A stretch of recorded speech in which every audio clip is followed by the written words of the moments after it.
Good day, everybody. So I'm going to go out on a field trip and take this little camera with me. That's right, my recently made wide-angle 4x5 pinhole, and I'm going to take some accessories. So I have 4 film holders.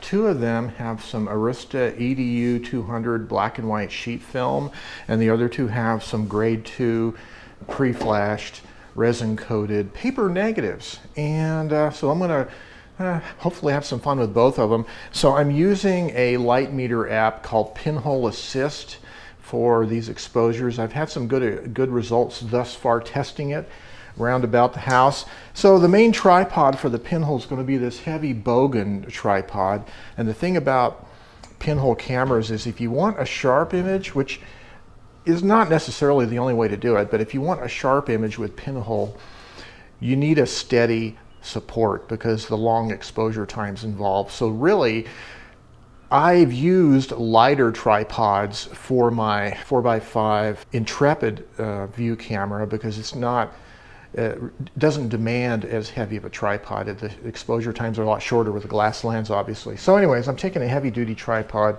and I'm taking a little lightweight tripod maybe for this GoPro. We'll see if I need it. All right, so got to get loaded. And what else? Oh, a little handheld tabletop style tripod in case I want to do some really low to the ground pinhole shots. So the weather out there today is sunny, kind of hazy. It's not cloudy, but there's a lot of haze from forest fires, so we may not get the dramatic skies that I'm looking for, but hopefully we will. So one of the other key accessories I'm bringing is this 25A red filter, which I'm going to put on the inside of the camera in its internal filter holder, and this is going to be strictly for the sheet film. And what I have to do is to remember to take the filter out before I use the paper negatives, because otherwise the paper negatives won't come out at all.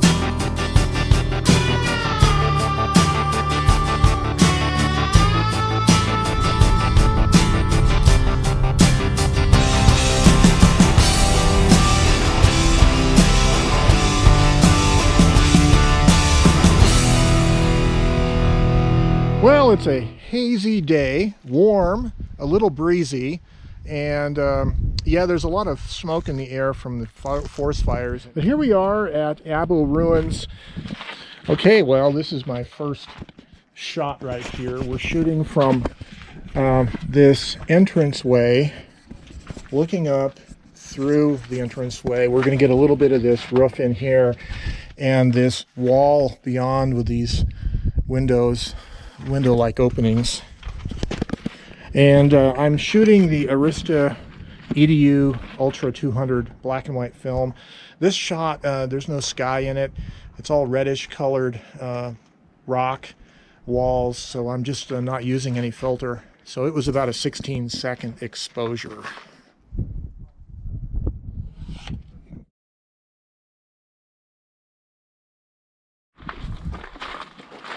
Well, this is going to be my next setup. This is square opening, and it should get part of the rock wall around it and of course through it. Log into my phone here and let's see what the exposure time is going to be. You hit the timer. I'm going to expose for the wall behind it. So it looks like it's going to be 24 seconds exposure.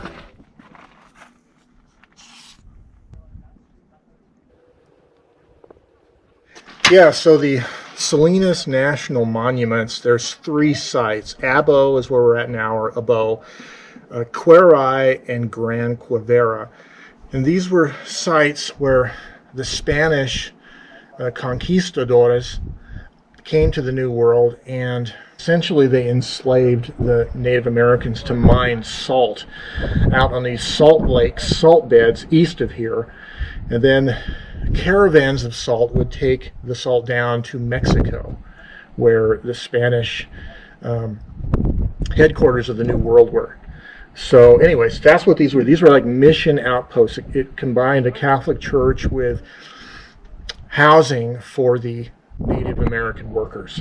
Well, I'm going to use the 25A red filter for this shot because there's a little bit of blue sky. It's kind of hazy, but there is some blue sky, so I'd like to darken it somewhat.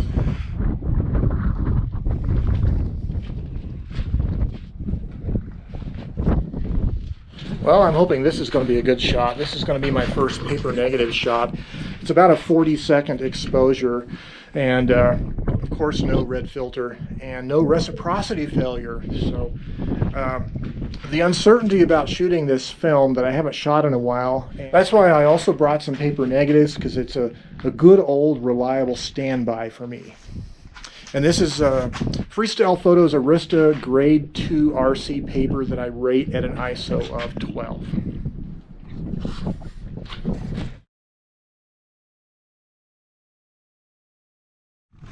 Well, so I'm doing my last shot of this kind of scene right here. I'm getting really close into this. I'll get a little bit over here and a little bit of sky in the corner. And so this was fun. Haven't been out here to these ruins in a while, and of course it was always exciting to shoot a new camera with both paper negatives and sheet film. So if the sheet film doesn't work out as well, we at least have the backups of the paper negatives. But it was a lot of fun, and now we're getting hungry. We brought a couple apples, but we're going to drive into Mountain Air, a little village on the south end of the Manzano Mountains, and see if we can scare up some lunch.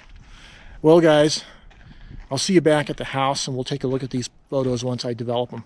Well, the first negative looks pretty good. Denser in the middle than in the corners, which is what you expect with a ultra wide angle camera. Looks like the highlights on the wooden beams look good, but not blown out. So that looks pretty promising, actually. Well, it's the next morning, and so I have 2 of the 4 sheet films in the Stearman pressed 4x5 tank. I'm going to be using Agfa rotenol, dilution of 1+50, and according to the massive development chart for Arista EDU 200, it would be about 8 minutes at 68 Fahrenheit, but my chemistry is about 72 Fahrenheit, so it recommends a time of about 6 minutes and 24 seconds. So we'll see what happens. Well, this is just 2 of the 4 negatives, so hopefully if something goes wrong, we have the other 2 we can do something different on.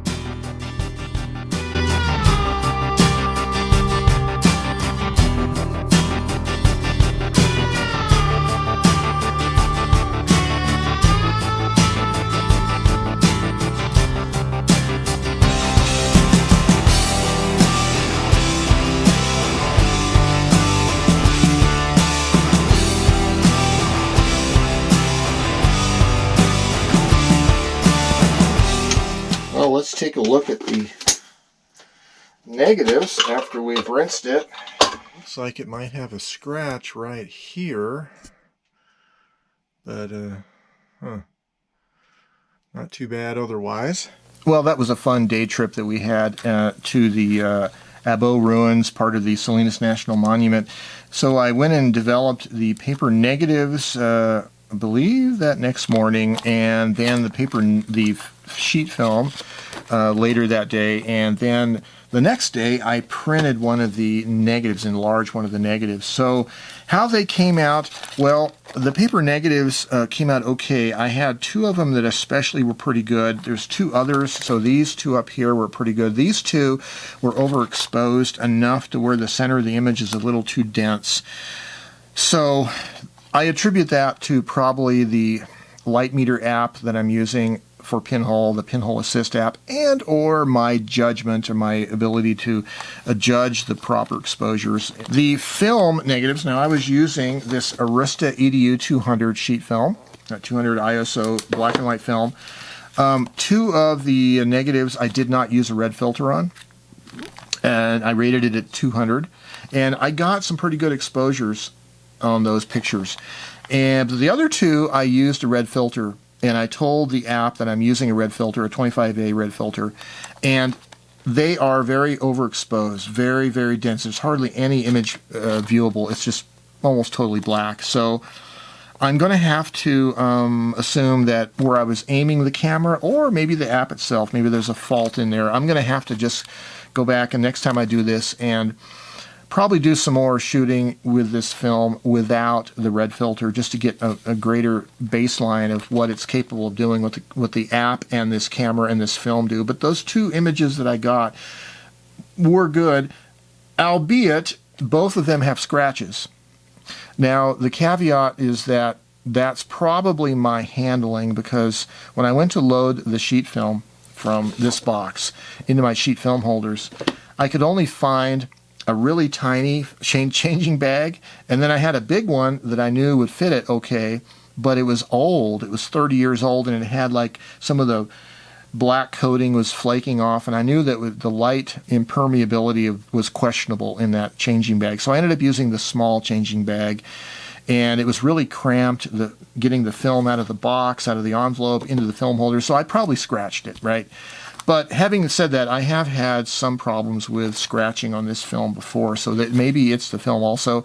And the lesson here is, if you're looking for good results, you probably shouldn't scrimp on your materials, and I should just probably pony up and pay Ilford for their fine film that's usually good, or Kodak Tri-X or whatever. But sometimes these second-rate brands of film can be good, and I've been using the Arista brand for quite a while for both the paper and film. But I should probably pony up and buy some name brand film if I want name brand results. I took one of these film negatives and I enlarged it on my 4x5 enlarger, and I was actually rather pleased with the result. Let's see if we can focus on here. I used a grade 3 filter on my enlarger.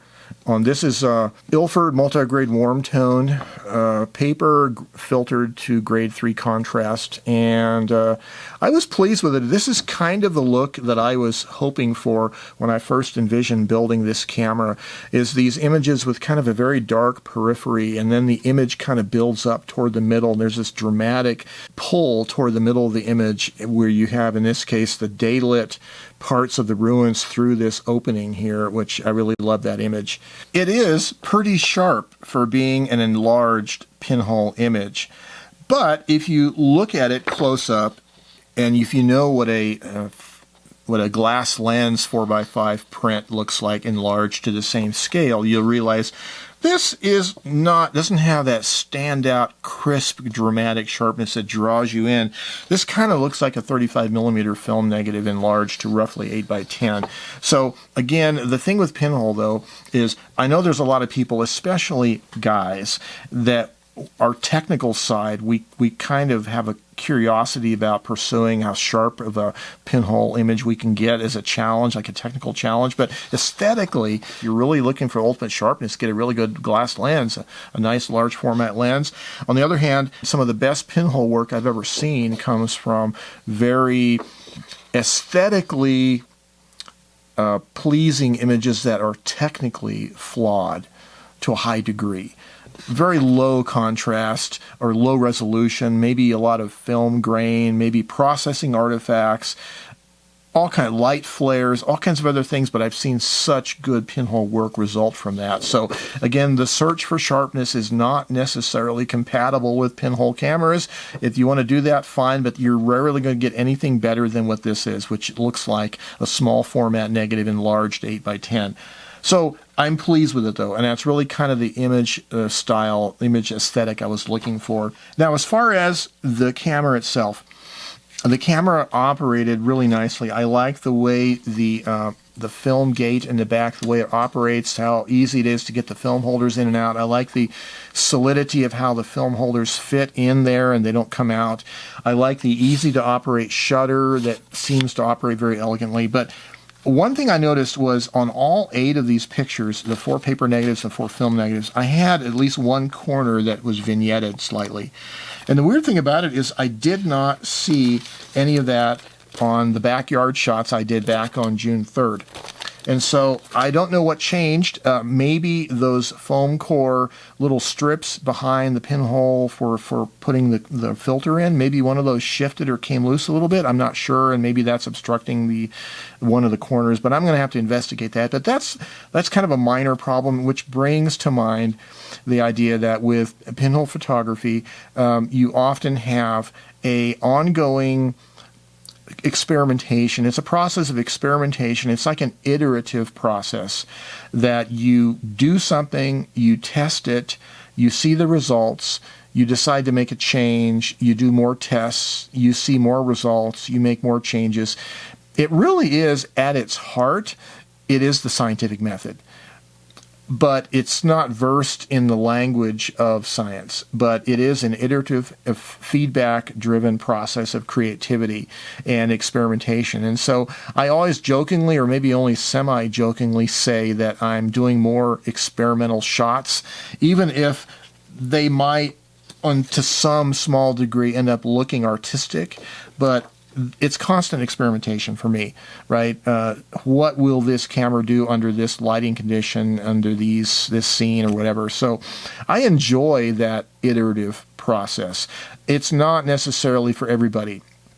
Some people are geared to where they want to know ahead of time a predetermined technique or formula for doing something, and then they want to go repeat that without much fiddling and experimentation. And I can understand where you're coming from if you're that kind of person. But this kind of photography is really best done if you have an attitude of experimentation and curiosity, and you want to just try things over and over and try to repetitively make things better.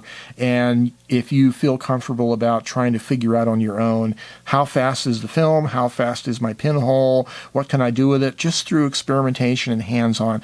And I find for myself, I get the best results when I do that. It's good to read up ahead of time and see what other people are doing. It's kind of a starting point for where you want to start off and not make too many bad mistakes. But you have to kind of jump off on your own and just experiment on your own and see what you can do and come up with your own stuff, right?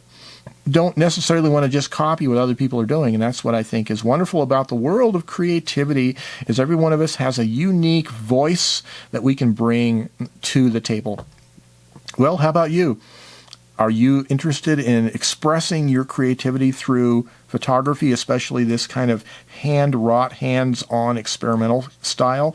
Well, drop me a note. Let me know what you're doing, what you want to do, and any comments, suggestions. I'd love to entertain them. Let's have a dialogue about pinhole photography, paper negatives, black and white film, whatever you want to talk about.